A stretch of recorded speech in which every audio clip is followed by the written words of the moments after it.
전능하신 하나님 말씀 낭독 진리 추구에 관하여 어떻게 진리를 추구해야 하는가? 13.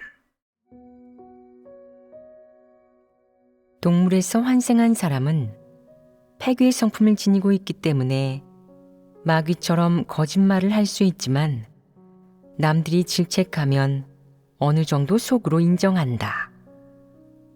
다만 인정하기는 해도 동물의 특성 때문에 진리를 받아들이지 못하므로 어떻게 하는 것이 거짓말하지 않는 것인지, 어떻게 하는 것이 원칙에 따라 하는 것인지 시종일관 이해하지 못한다.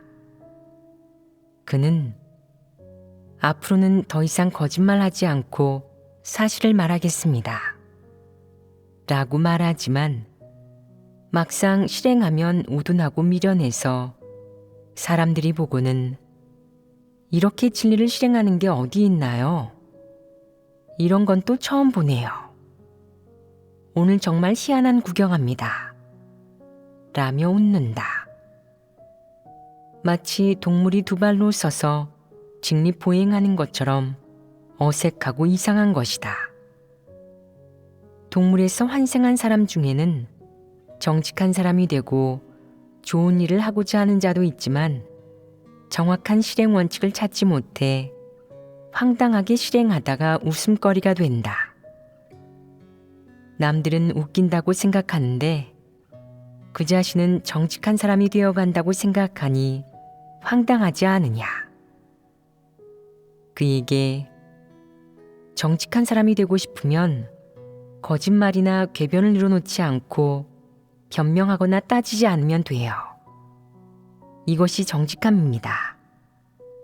진리에 어긋나는 행동을 해서 과오를 범했다면 솔직하게 털어놓으면 됩니다. 누가 진리에 부합하는 말을 하면 그것을 받아들이기만 하면 되고요. 비이성적인 행동이나 황당한 일은 하지 마시고요. 라고 알려줘도 그는 이 말을 알아듣지 못해서 제대로 실행하지 못한다. 너희가 말해보아라. 이 부류의 가장 큰 문제점은 무엇이겠느냐? 그것은 바로 정상인의 기준에 미치지 못한다는 것이다. 동물에서 환생한 부류는 마귀에서 환생한 사람과 차이가 있느냐? 어디에서 차이가 나겠느냐? 그가 치우치게 실행하는 이유는 마귀의 성품을 가진 마귀이기 때문이 아닙니다. 주된 이유는 자질이 없어서 사람이 갖추어야 할 정상적인 사고와 이성에 미치지 못하기 때문입니다. 그렇다. 그는 자질이 미치지 못한다. 자질이 부족한 사람도 주관적으로는 진리를 실행하고자 하지만 원칙을 파악하지 못하고 규례만 지킬 줄 알기 때문에 무척 극단적이고 어리석으며 멍청하게 실행한다. 다른 사람이 도와주려 해도 온몸에 가시가 돋은 고슴도치 같은 그의 성품 때문에 손을 댈 수가 없다. 아무리 진리를 교제해 주어도 그는 알아듣지 못하고 이르지 못하는 것처럼 보이고 5, 6년간 도와주고 붙들어 주어도 글귀와 도리나 조금 이해할 뿐 진리를 실행하지 못한다. 자질이 형편없는 것이다. 이런 멍청한 사람은 또 항상 역겨운 일을 한다. 뭔가 중요한 일, 큰 일과 무관할 때는 예의상, 그리고 체면상 간신히 그와 대화하고 이야기를 나눌 수 있다. 하지만 중요한 일과 관련되어 본분이행이나 사역에 관해 이야기하면 이상하고 거북한 느낌이 들고 그가 맞서거나 반대하여 너를 곤란하게 만들지는 않을까 걱정하게 된다. 이런 부류는 중요한 일에 관해 이야기할 자격이 없으니 상대해 주어서는 안 된다. 그를 상대하면 말썽이 너무 많이 생길 뿐더러 중요한 일에 지장을 줄 수도 있다. 그는 그릇된 논리, 주제에서 벗어난 이야기를 한껏 늘어놓아 사람들은 듣고 역겨워한다. 이런 부류는 또 어떤 치우친 일을 하더냐. 그는 어떤 이성에게 호감이 생기거나 그릇된 정욕이 생기면 정직한 사람이 되어야 한다고 생각하고 이런 일은 숨기지 말고 솔직하게 털어놓아야 한다고 생각해서 예배 시간에 이 일을 공개적으로 언급한다. 그가 호감을 가지고 있는 그 이성은 듣고 거북해하고 불편해하며 얼굴이 빨개진다. 또 내가 그를 저지하면 그는 괴로워하며 이렇게 말한다. 제가 속 얘기를 털어놓고 정직한 사람이 되겠다는데 당신이 무슨 근거로 진리를 실행하지 못하게 하는 겁니까? 이건 제 권리예요. 겨우 용기 내서 이 얘기를 꺼냈는데 막아서다니요. 하나님도 막지 않으시는데 당신이 무슨 자격으로 저를 막는 거죠? 하나님께서도 제게 정직한 사람이 될 기회를 주시는데 당신은 저를 무시하고 정직한 사람이 되지 못하게 하는군요. 제가 이 일을 마음속에 숨긴 채 말하지 않으면 사실을 은폐하는 게 아니겠습니까? 간사한 사람 아니겠냐고요. 그러면 정직한 사람이 아닌 거죠. 제가 정직한 사람이 아니라면 하나님께서 구원해 주시겠어요? 보아라. 모두가 듣고서는 거북해하고 민망해하는데도 그는 시시콜콜 떠들어대고 너는 그를 제지하지 못한다. 이런 일에 관용을 베풀고 인내해야겠느냐? 아니면 진리 원칙을 교제해서 그를 제지해야겠느냐? 일단 사랑으로 그를 도와주면서 앞으로는 다른 사람에게 유익이 되지 않는 이런 말은 삼가달라고 권면한다면 그가 알아듣고 받아들이겠느냐? 그러지 않을 것입니다. 그러니 이런 부류가 바로 치우친 사람이다. 게다가 그는 좀 어리석은 데다가 이성마저 온전치 못하니 제지할 수밖에 없다. 사람은 누구나 그릇된 정욕이 있어서 간혹 어떤 이성에게 호감을 가지거나 그 이성에 대한 생각을 품을 수 있다. 이는 혼자 인식하면 될 일이며 만약 상황이 좋지 않게 흘러갈 것 같다면 되도록 접촉을 줄이거나 둘만 있는 자리를 피해야 한다. 정상 이성을 가진 사람이라면 지혜로운 방식으로 원칙에 따라 이런 일을 대할 것이다. 이런 일은 단순히 정직한 사람이 되는 실행 원칙으로만 처리해서는 안 되고 거기에 지혜로운 원칙을 더해야 한다는 것을 그는 알고 있다. 하지만 동물에서 환생한 부류는 이런 일을 어떻게 대해야 하는지 몰라서 사람들 앞에서 털어놓는 것이 정직한 사람이 되는 거라고 생각하며 그런 행동이 어떤 결과를 불러올지 모른다. 그에게 있어 정직한 사람이 되는 것은 곧 규례와 형식을 지키는 것이다. 그 결과가 어떻겠느냐? 자신은 물론 상대방과 모든 사람을 골치 아프게 만든다. 상대방은 이 일 때문에 영향을 받고 속박받아 대응하지 못하겠다는 생각이 들 것이고 다른 모든 사람도 이 일을 듣고는 약간 민망해할 것이다. 듣고 있자니 남의 사생활을 캐는 것 같고 그렇다고 안 듣자니 그가 한사코 이야기하겠다고 합니다. 그래야 정직한 사람이 되는 줄 알아요. 라고 말이다. 보아라. 모두가 이 일을 난감하고 골치 아픈 문제라고 생각한다. 이 사람은 골칫거리 아니겠느냐. 원칙을 교제해 주어도 그는 받아들이기는커녕 이렇게 말한다. 당신들은 정직한 사람이 되어 무엇이든 솔직하게 털어놓아도 되는데 제가 좀 말하면 안 되는군요. 제가 이렇게 하는 것도 정직한 사람이 되는 것 아닌가요? 왜 저는 말할 권리가 없는 겁니까? 그는 다른 사람 이야기에 귀를 기울이지도 않는다.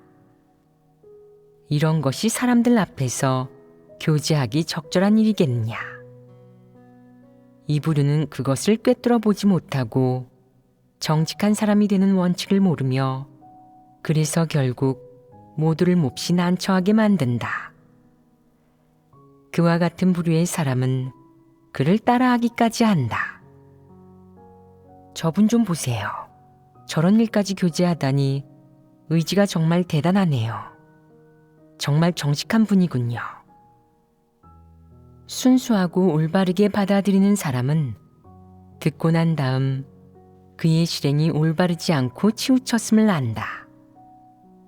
하지만 내가 도와주려 할 때 그는 받아들이지 않고 어떤 말을 하겠느냐.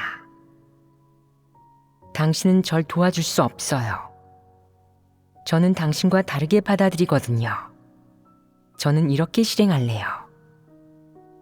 이를 어쩌겠느냐. 그를 도와줄 수 있겠느냐. 네가 만약 정말 그를 돕는다면 이는 그를 방해하는 것과 마찬가지이다. 그는 받아들이기는커녕 너와 다투고 물고 늘어질 것이다. 골칫거리 아니겠느냐. 동물에서 환생한 부류 역시 거짓말을 하는 모습을 보이지만 마귀에서 환생한 부류가 거짓말을 하는 모습과 완전히 똑같지는 않다.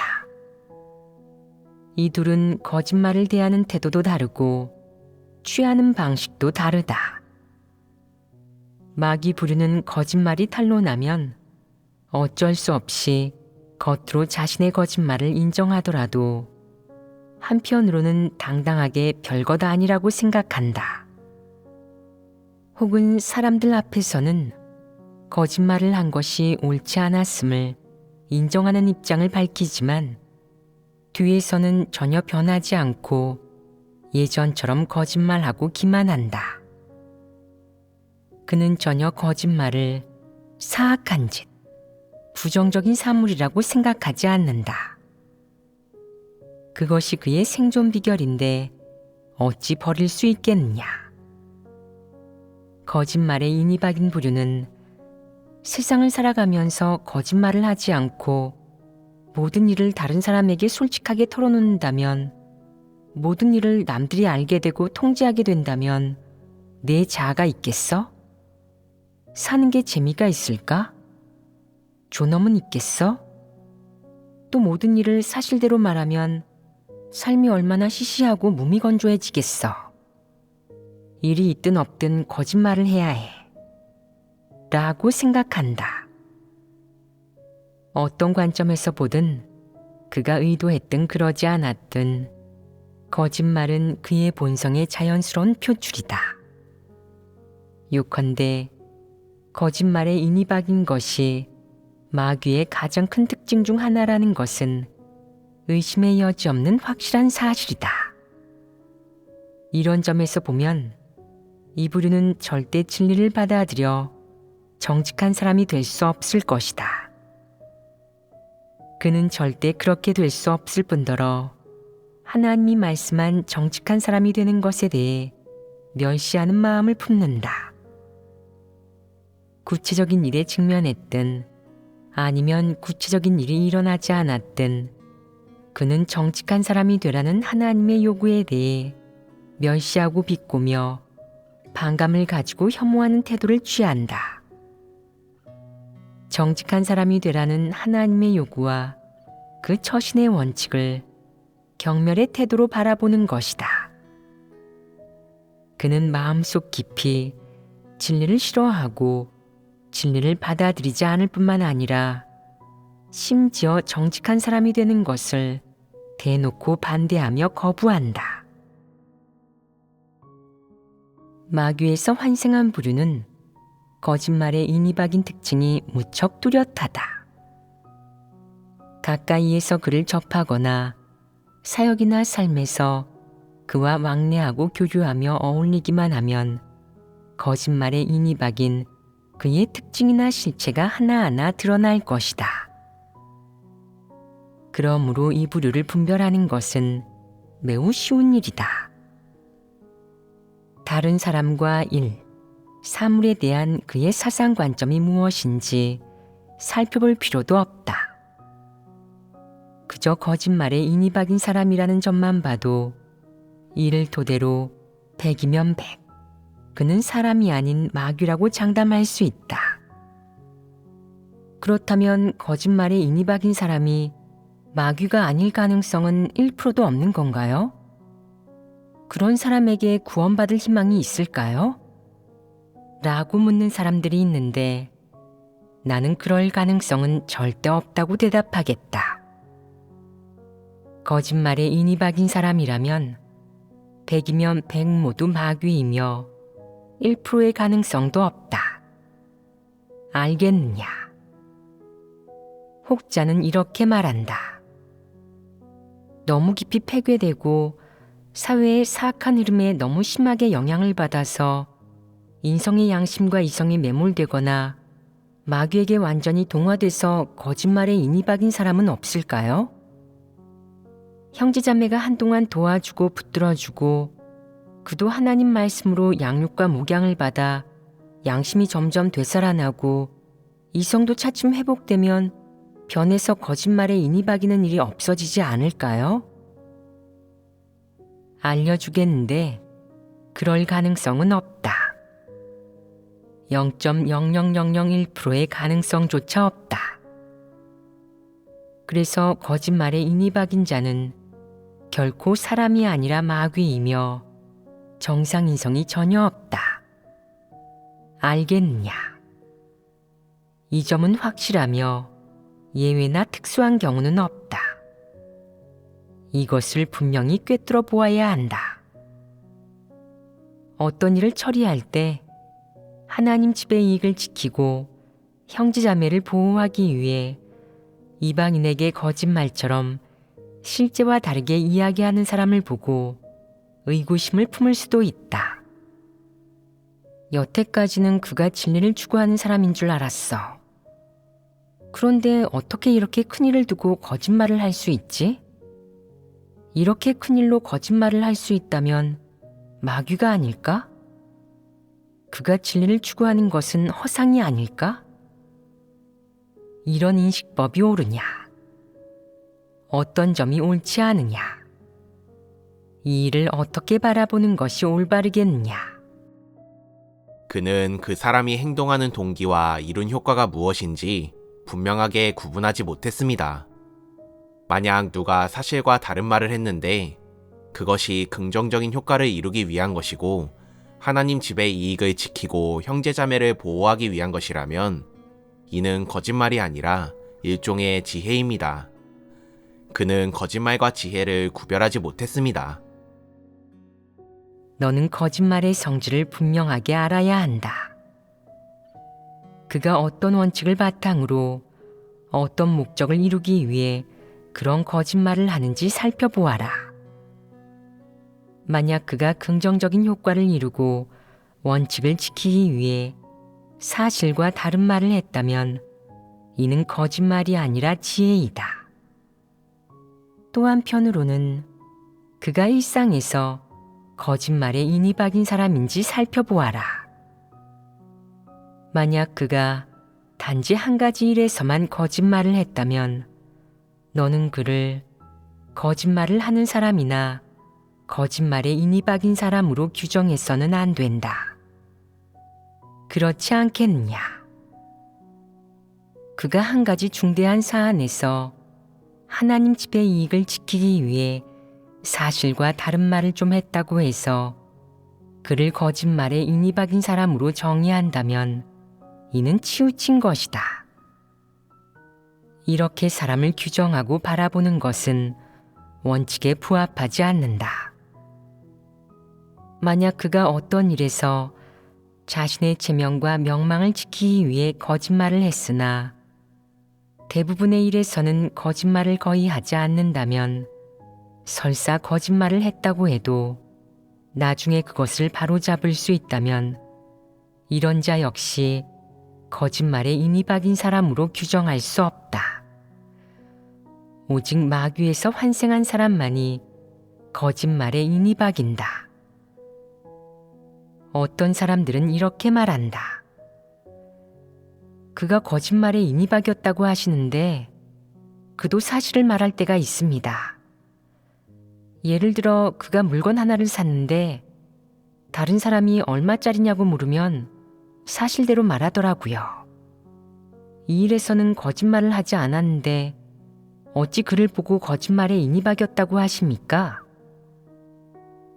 사생활이나 이익, 지위, 체면과 관련이 없다면 그가 굳이 거짓말을 할 필요는 없다. 그도 거짓말을 하면 지치니 괜히 힘 빼지 않으려고 자질구레한 일에서는 거짓말을 하지 않는 것이다. 하지만 가끔 어떤 일에서 거짓말을 하지 않았다거나 사소한 일에서 거짓말을 하지 않는다고 해서 그가 거짓말에 인이 박이지 않았다는 뜻은 아니다. 중대한 사안에 대해 다른 사람과 소통하고 묘사하며 설명할 경우 자신의 이익, 명리, 지위, 앞날, 책임과 관련되거나 자기 관점과 관련될 경우 그가 거짓말을 하는지, 그의 말에 거품이 얼마나 있는지, 얼마나 진실하고 믿을 수 있는지를 살펴보아라. 만약 그의 말에 거품이 너무 많아서 그야말로 흑백을 전도하고 없는 말을 지어낸 거라면, 다시 말해 남에게 뒤집어 씌우면서 자기가 저지른 나쁜 짓을 다 남이 했다고 하고 남이 한 좋은 일은 모두 본인에게 돌린다면, 또 일을 잘못하면 자신의 책임이어야 하는데 이런저런 말로 발뺌하면서 남에게 책임을 전가한다면, 사역을 제대로 하지 못했거나 대가를 치르지 않고 책임을 다하지 않았거나 혹은 위험해질까 두려워서 하지 않고는 거짓말로 제법 합리적인 이유를 대면서 실상을 은폐하여 자신의 책임을 회피한다면 이는 거짓말을 하는 것 아니겠느냐. 이는 모두 거짓말이고 거짓말에 인이 박인 것이다. 다시 말해 자신의 직접적인 이익이나 책임, 체면, 지위 등과 관계되기만 하면 그는 항상 거짓말을 한다. 예를 들어 어떤 사람은 섬김 가정에 70위안을 들여 의자를 사준 다음 돌아와 청구하려다가 이런 생각을 한다. 이번에 다녀오느라 너무 힘들었는데 맨입으로는 안 되지. 어떻게든 30위안은 더 받아야겠어. 이 30위안은 인건비랑 수고비야.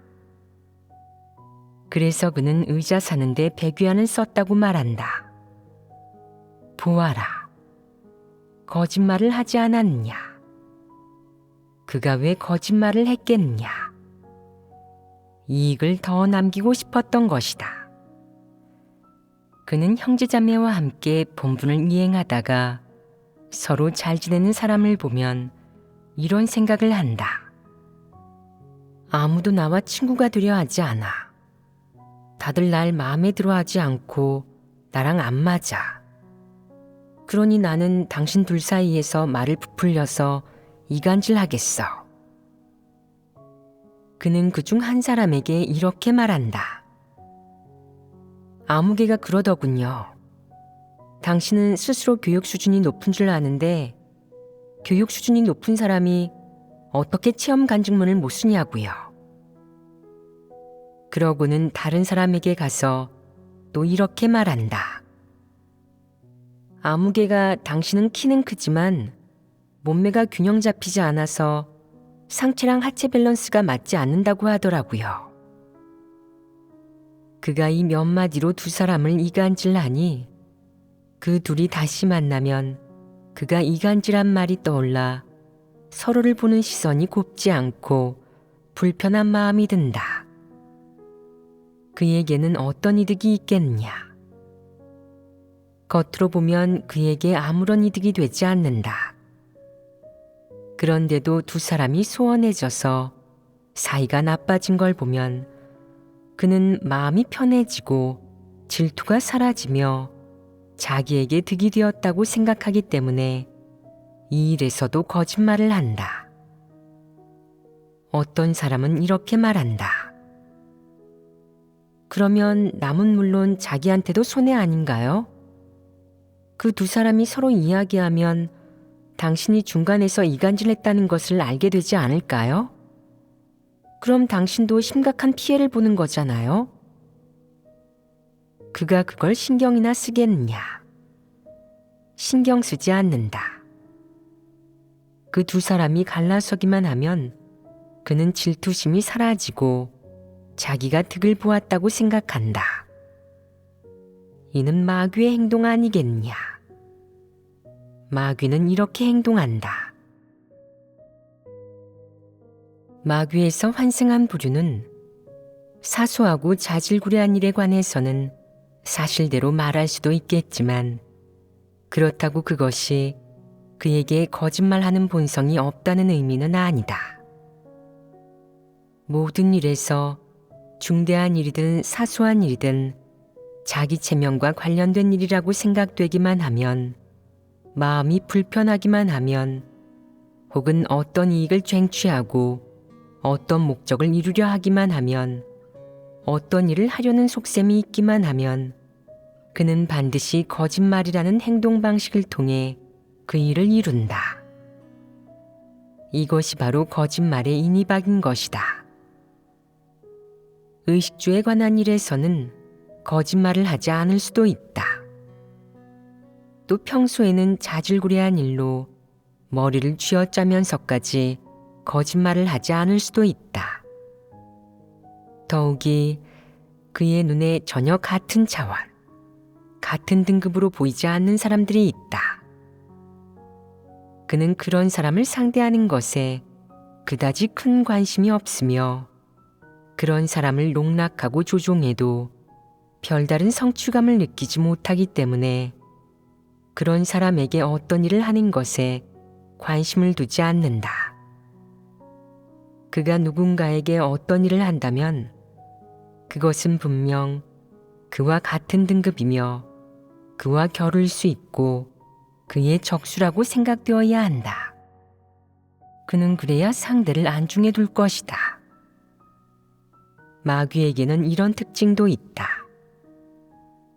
너는 평범한 소시민이니 그는 내 지능이 별로 높지 않다고, 그와 겨루고 싶어도 겨룰 수 없다고, 상대가 되지 않는다고 생각한다. 그는 그다지 재미가 없다고 생각하기 때문에 너를 상대하지 않는다. 마귀가 사람을 가지고 놀 때도 타깃을 고른다. 그와 함께 생활해도 너는 그가 거짓말을 하는 것을 전혀 보지 못하거나 그가 어떤 일에서 의도적으로 거짓말을 한다는 것에 주의를 기울이지 못했을 수도 있다. 하지만 그가 마귀인 이상 분명 거짓말을 할 것이다. 그것이 마귀의 천성이다. 그가 너에게 거짓말을 하지 않는 것은 너를 상대할 가치도 없다고 여겨서일 수 있다.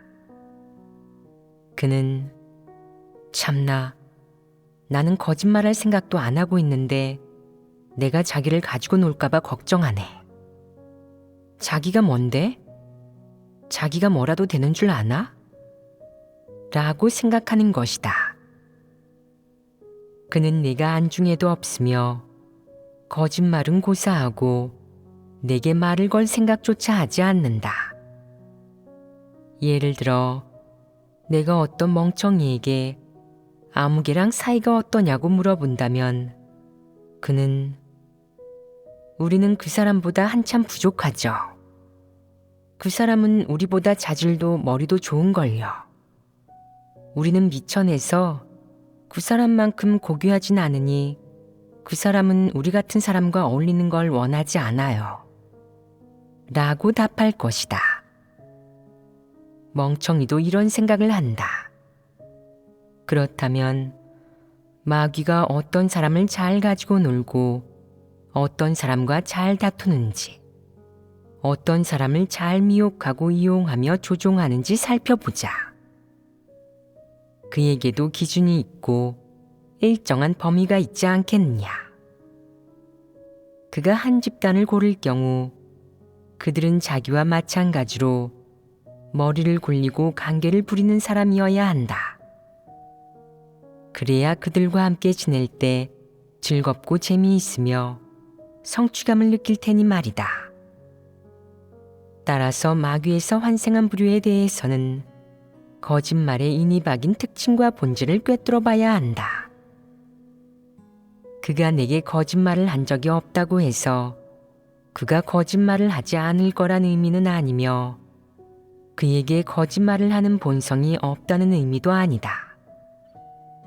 만약 그가 너와 깊게 왕래하지 않고 너를 상대하지도 않는다면 너를 평범한 신도, 교육 수준이 높지 않은 사람, 그저 가정주부나 농부라고 생각한다면, 너를 안중에도 두지 않는다면 그가 내게 거짓말을 하는 것은 자기 격에 맞지 않는 일, 머리를 쓰기도 아까운 일이니 거짓말할 생각도 하지 않는 것이다. 그럼 이런 부류를 어떻게 간파해야겠느냐? 그가 거짓말에 인이 박인 마귀라면 그의 본성이 이런 경우는 아니더라도 다른 적당한 경우에 표출될 것이다. 그가 내게 거짓말을 하지 않았다고 해서 그것이 그가 거짓말하지 않을 거라는 의미는 아니다. 그에게 마귀의 본질이 있는 이상 거짓말을 하는 본성은 반드시 표출될 것이며 그는 숨기지 못할 것이다. 잘 숨기든 그렇지 않든 얼마나 표출하든 거짓말을 하는 본성을 가지고 있어서 늘 거짓말을 한다면 그는 결코 사람이 아니고 마귀이다. 진정한 사람이라면 수시로 거짓말을 하지 않을 것이다. 다시 말해 사람에서 환생한 부류는 수시로 거짓말을 하지 않는다. 어째서 수시로 거짓말을 하지 않는다고 하겠느냐? 거짓말을 하면 양심의 가책을 느끼고 양심의 참소를 받기 때문이다. 만약 그가 엄청난 거짓말을 해서 나쁜 결과를 초래한다면 평생 역겨워할 것이며 마음속으로 거짓말에 반감을 품기 시작해 불필요한 경우 거짓말을 하지 않을 것이다. 그리하여 그의 거짓말은 점점 줄어든다. 그는 양심의 가책을 받기 때문에 같은 유형의 잘못이 줄어들도록 스스로를 제약할 것이고 결국 그런 잘못은 저지르지 않게 된다. 이는 사람이 할 수 있는 일이다. 하지만 마귀는 하지 못한다. 그는 거짓말을 해도 죄책감이 들지 않기 때문에 거짓말을 하고 싶을 때 제약받지 않는다. 어떤 것도 그를 제약하지 못한다. 환경도 그를 제약할 수 없고 그 어떤 신분과 지위를 가진 사람도 그를 제약하지 못한다. 물론 진리 역시 그를 제약할 힘이 없다. 사람의 폭로도 그를 제약할 수 없으며 더욱이 진리는 그에게 종이에 쓰여 있는 글자, 도리와 규례로 보이기 때문에 그를 전혀 제약하지 못한다. 제약받지 않으니 그가 거짓말을 하는 것은 자연스러운 표출이다. 그는 언제 어디서든 필요에 따라 온갖 거짓말을 하는데 이것이 바로 그의 본성이다. 이 점은 언제까지나 변하지 않는다. 그렇다면 그의 본성을 어떻게 간파할 수 있겠느냐? 그의 주변 사람들이 그를 어떻게 평가하는지 보면 된다. 그를 잘 알고 있는 사람이 저 인간은 거짓말에 인이 박였고 거짓말이 끝도 없어요. 안색 하나 바뀌지 않고 떨지도 않으면서 거짓말을 한다니까요. 무슨 일에서든 거짓말을 할 수 있어서 그의 말은 아무도 선뜻 믿지 않아요. 라고 한다면 그를 사람이 아닌 마귀로 규정해도 된다.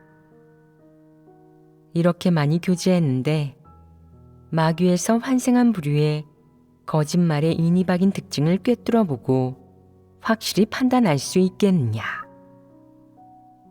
거짓말의 인이박인 사람은 곧 마귀이다. 라는 법칙과 정론은 언제까지나 변하지 않는다. 알겠느냐? 마귀에서 환생한 부류의 거짓말의 인이박인 첫 번째 특징이 분명하게 교제되었느냐? 이 내용들은 받아들이고 깨닫기 수월할 것이다. 어째서 그렇겠느냐? 이 부류는 일상에서 자주 볼 수 있다. 다만 예전에는 거짓말을 하는 모습을 정상적인 배교의 표출로만 여겼는데 이제는 거짓말을 하는 이 부류의 본성이나 모습이 왜 변하지 않는지 교제를 통해 알게 되었을 뿐이다.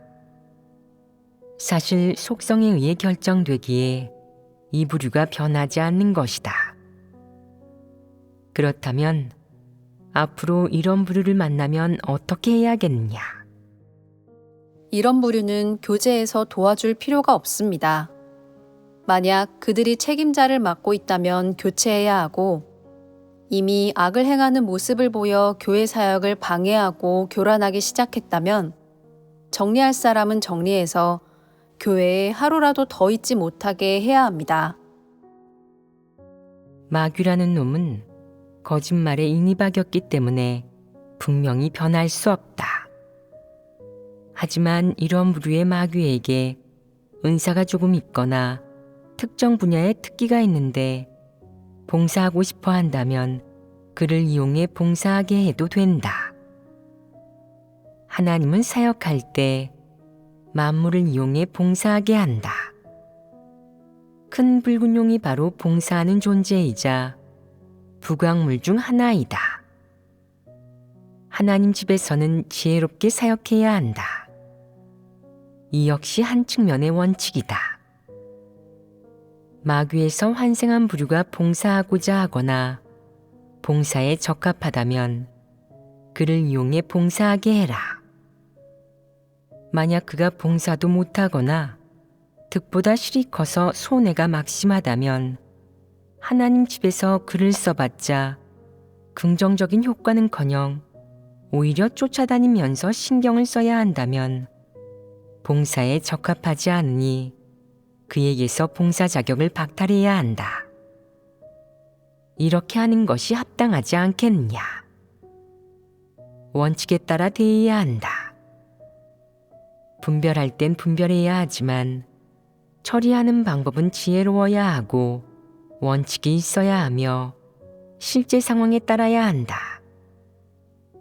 이런 일에 관해 교제하는 목적은 너희에게 분별력을 길러주고 각 부류의 본질이 어떤지 분명히 알게 하며 사람의 본질에 따라 그가 진리를 받아들일 수 있는지 구원받을 수 있는지 분명히 하게 하기 위함이다.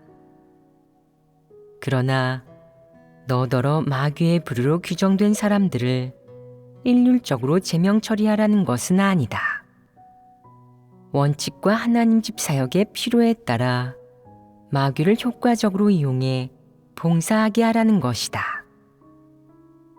만약 어떤 마귀들이 제가 마귀인 걸 보고 저를 이용해 봉사하게 하려는데 구원받지 못한다면 전 봉사하지 않을 겁니다. 라고 한다면 이런 상황에서는 어떻게 해야 하겠느냐? 봉사조차 하기 싫어한다면 당장 내보내라.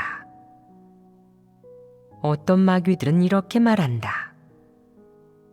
저를 이용해 봉사하게 하려는데 어림도 없습니다. 저는 봉사해 주지 않을 테니까요. 저는 아무 나쁜 짓도 하지 않고 그냥 하나님 집에서 빈둥댈 겁니다. 일할 때는 대충 형식적으로만 하고 열심히 하지 않을 거라고요. 이런 부류가 보이면 어떻게 해야겠느냐?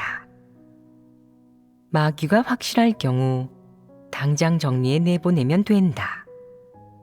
자비를 베풀지 마라. 만약 어떤 마귀들이 그래도 얌전하며 스스로 거짓말에 인이 박인 마귀라는 것을 안다면 본성 때문에 정직한 사람이 되지 못하고 구원받을 수는 없지만 여러 해 동안 진리를 들어서 하나님을 따르고 마지막에 복을 받고자 하며 하나님 집에서 시키는 일은 무엇이든 다 한다면 교란하지 않고 그에게 적합한 일이 있을 경우 봉사할 기회를 주어도 된다.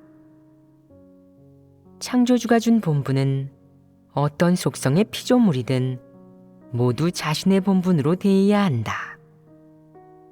이는 마땅히 해야 할 일이다. 마귀 사탄이라고 할지라도 기꺼이 하나님을 위해 봉사한다면 하나님은 박대하지 않을 것이다. 이는 모든 피조물을 대하는 하나님의 원칙이다. 내가 스스로를 피조물이라고 생각한다면 내 속성이 무엇이든 창조주를 경배하고 창조주의 권세 아래 돌아와 복종하여 피조물로서의 본분을 제대로 이행하고자 한다면 설령 마지막에 좋은 결말이나 종착지가 없더라도 기꺼이 봉사한다면 안 될 것도 없다. 하나님은 거절하지 않고 봉사할 기회를 준다. 그러니 사람이 그 일을 어떻게 대하는지에 달려 있다. 어떤 사람들은 이렇게 말한다. 타고난 속성이 나빠서 어떤 본분을 이행하든 구원받을 희망이 없다면 저는 아예 본분을 이행하지 않고 봉사하지도 않을래요. 저를 이용해 봉사하게 하면서 마지막에는 당신들만 복을 받아 천국에 들어가고 제 몫은 없다고요? 그럼 안 믿고 말 거예요. 그렇다면 잘 됐다. 마귀가 떠나겠다는데 보내주어라. 만약 그가 가지 않는다면 그를 제명해도 이는 완전히 원칙에 부합한다. 어떤 마귀들은 이렇게 말한다. 제가 거짓말에 인이 박이고 누구에게나 거짓말을 해도 심지어 하나님께까지 거짓말을 한다고 해도 하나님 집에서 봉사라고 하든 부강물이 되라고 하든 절 어떻게 대하든 설령 저를 사람으로 대하지 않는다고 해도 저는 원망하지 않아요. 제가 마귀인 걸 어쩌겠어요? 제게 어떤 봉사를 시키고 어떤 힘쓰는 일을 시키든 기꺼이 할게요. 이런 사람은 수용하겠느냐? 원칙적으로 말하면 수용해도 된다. 구원의 희망이 한 줄기라도 있는 한 수용해야 한다. 그가 자신이 마귀라는 것을 인정하든 말든 적어도 자신에 관해 인식이 있고 봉사하고자 하는 마음이 있으며 조금이라도 순종한다면 수용할 충분한 조건이 된다. 그의 본분 이행이 기준에 달할 수 있는지는 두고 봐야 한다.